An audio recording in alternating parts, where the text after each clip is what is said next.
Hello from Mauritius and Dito's Garden. This video is for the case study how Mauritius homeowners can use raised bag beds to grow healthier, pesticide-free veggies and earn on the side, which I published in my blog sealoy.net. Let's see how does the case study hold up in real life on a visual basis. I have placed a link in the description where you can read it. Before we step into the raised beds from the case study, we start at the source, where the fertility begins, at the worm farm. I harvest fresh vermicompost, also referred to as worm castings, from our Dito's worm bins. These premium vermicompost that you see, the dark crumbly material that feeds soil life, improves moisture retention and releases nutrients slowly. We show this first because fertility drives the whole system. In this demo, you will see that we apply a generous layer of vermicompost on top of the raised bed, since we produce it in quantity, but you do not need to match this amount. A light top dress is enough for most gardens. We will then finish with wood chips to protect the surface. We now start our seedlings in pure vermicompost using standard seed trays and recycled egg cartons.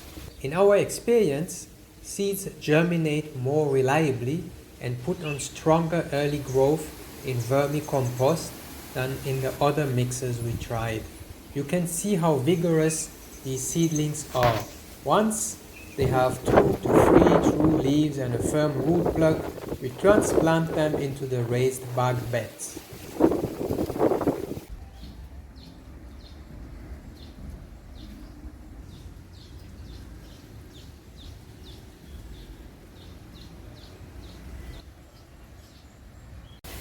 To wrap up, here in Mauritius at Dito's Garden, these raised bag beds are definitely delivering results.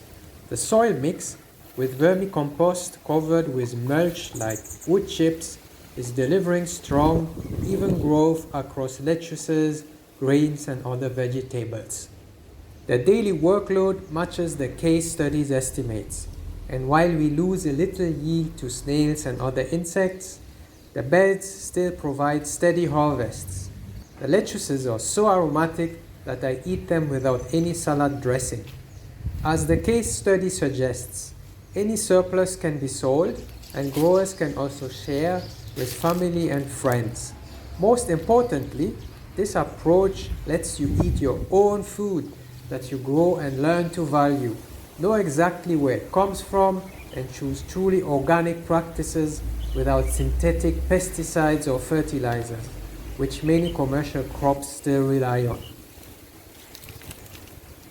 Thank you for watching. If you're starting your own raised beds, drop a comment, read the case study in the description, and keep me posted on your harvests.